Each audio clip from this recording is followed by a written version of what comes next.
Good evening, everyone, and hello, and welcome to Contracting and Business Week. I am your host, Luciana Turner. Welcome. I am glad that you're here. You know how we do over here. We don't believe in growing alone. Invite your friends, tag them in the post, share it out amongst your community. We don't grow alone. Hi. So, for all of you who know who I am, hello, good evening. And for those of you who don't, my name is Luciana Turner. I am the founder of the LT&A Consulting Group. We are a government contracting consulting firm who work with companies that are 2 to 3 years in operations seeking to integrate government contracting into their business. And we also work with companies who are currently doing business in the government contracting space who are seeking to implement compliance services into their businesses.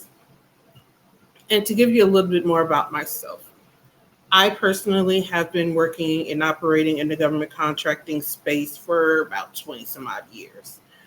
Started in the nonprofit sector, then did a year on project.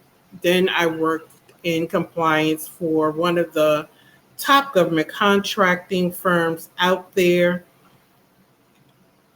and in compliance. And for those of you who want to know, compliance is simply where you do what you say you're going to do, the way you told the government you're going to do it every time. The government comes in to test that you're actually doing what you say you're going to do. That's just a quick and dirty way of doing it. Now, Government and Contracting Week has multiple purposes, but we're going to get there. Let me slow my roll. I have some time to spend with you this evening.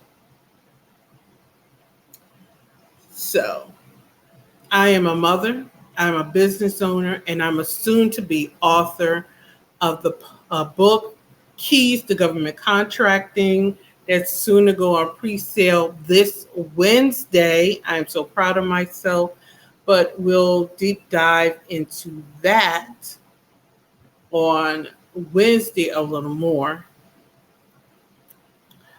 But now let me lay the foundations of this week, what this week is about, and to just set the intentions.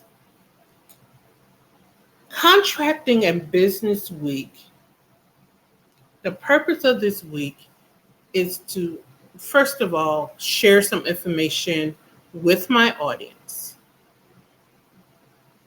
about government contracting and business. It's also to share some information about my upcoming event, Contracting and Business, Leading in Faith in Your Business. Now, somebody is going to want to tune out. I want you to hear me out. Because somebody's already made it up their minds that faith and business doesn't mix. I say it does. Hear me out. Walk with me. The two intersect because believers think they have to put their faith down in order to run a profitable business.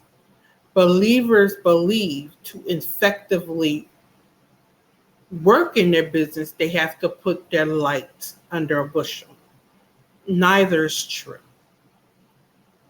Oftentimes, I interact with people and they do not overtly realize that they're dealing with a faith person, not because I hide my faith, but because I do not overtly proselytize people. And then what I end up doing is end up in a conversation with somebody about my faith. It's not what you do, it's how you do it. And what I am doing and what I'm inviting you to is a conversation about effective faith leadership in your business. Because sometimes we can turn people off and not mean to while representing Christ. We are disciples and we should be discipling in every sector of life, but we're not discipling effectively and efficiently. However, that's not the totality of the event.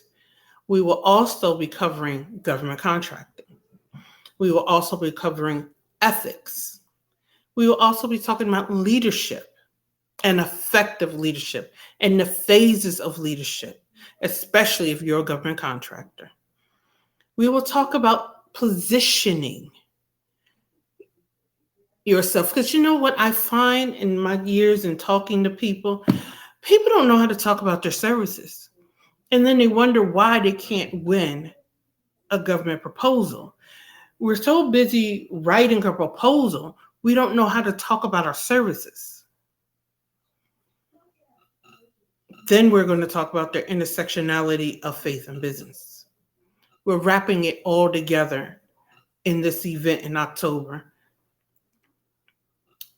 And I want to introduce my faculty to you over the course of this week.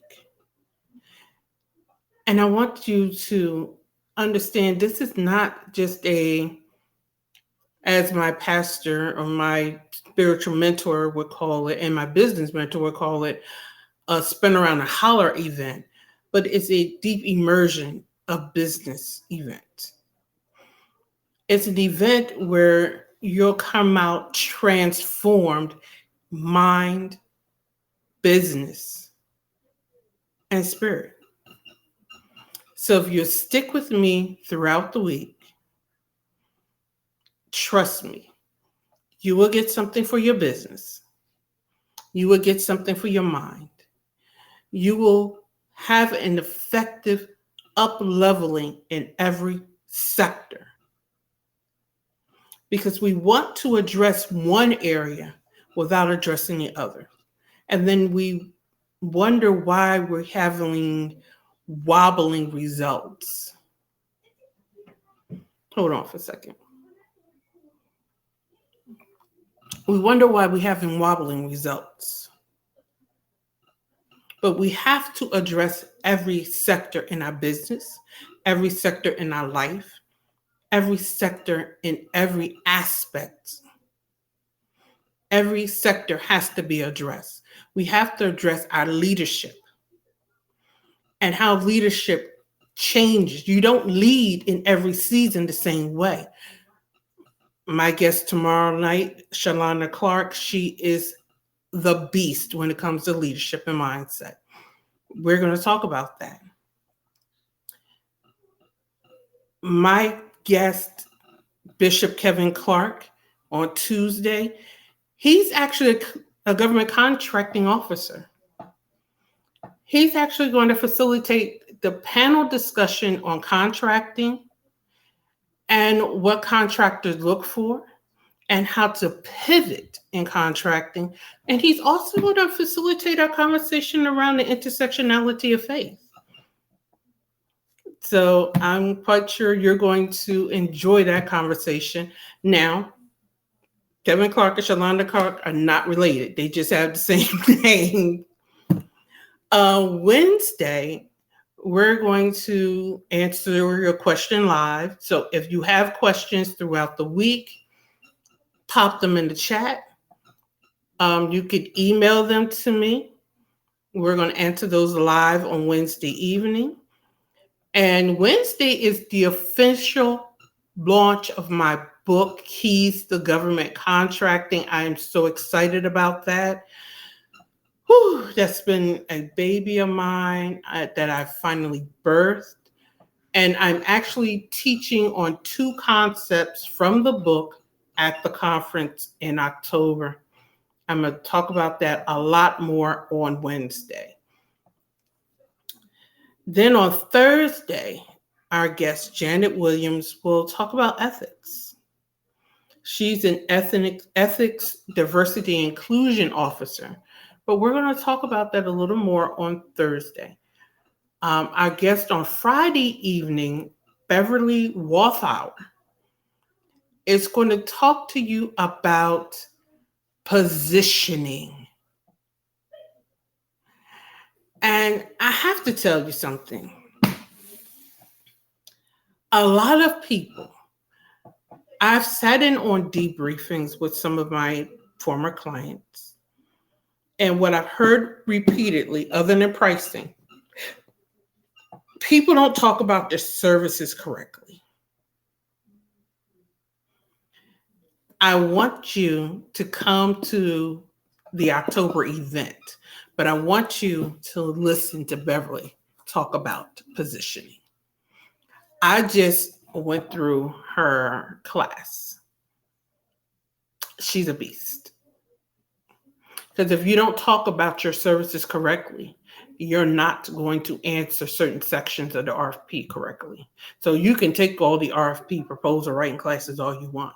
If you don't talk about your services correctly, you're not going to answer the RFP correctly. You really need to be here this week. You really need to be in the room in October. You really need to hear what my faculty has to say.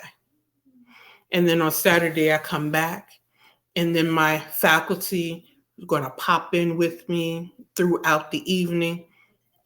And we're going to wrap this week up. And it's just going to be an awesome evening. So that's all I have for you tonight. All I wanted you to do this evening was set the intentions for the week. And actually, this evening, the live was a little bit impromptu. It wasn't on the original schedule. Originally, we were scheduled to start tomorrow. But I always believe in being intentional. I always believe in setting the expectations. So for those of you who haven't registered, I invite you to register.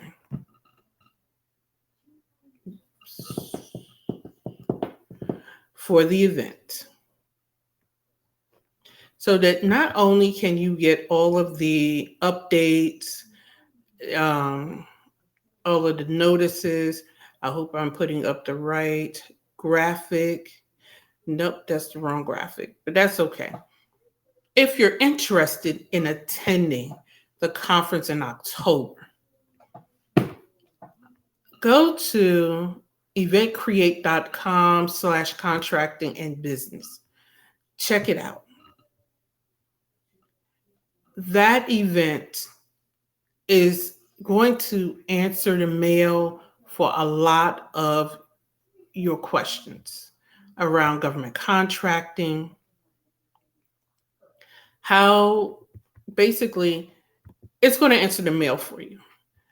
And for anybody who wants to be a government contractor and you're not invested in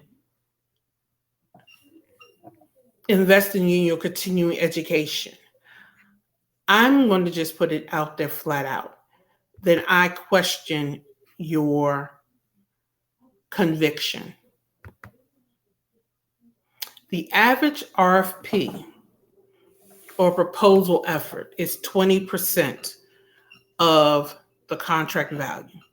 So if you're pursuing a $250,000 contract, you should be prepared to invest $25,000 in the BNP effort. And BNP is the bid and proposal effort. I would say continuing education should be a part of that. Constantly writing and not understanding the process is time-consuming and expensive. Investing in your long-term education is priceless. Investing in that education process allows you and I want to sew a little bit this evening, so bear with me. Investing in your long-term education in leadership and ethics and what I do, compliance, allows you to upskill you as a leader in your business so that you have something to pour into the people you lead. It's just that simple. How can you effectively and efficiently lead your team if you're constantly leading from an empty cup? Whether that be an emotionally empty cup, a mentally empty cup, or an intellectually empty cup. Your professional development has to be on key and on par. I'm actually off script, so I might as well move my notes to the side. As you enter the room, say hello, drop a note in the chat. So this week is a part of your professional development.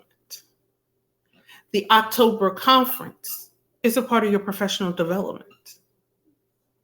And as you as a leader, as the CEO of your business, as the CEO of your life, pour into yourself.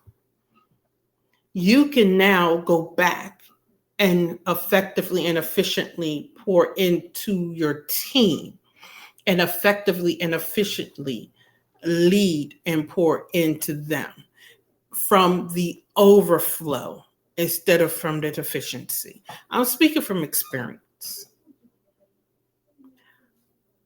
When I was leading from the deficit, I was constantly worn out.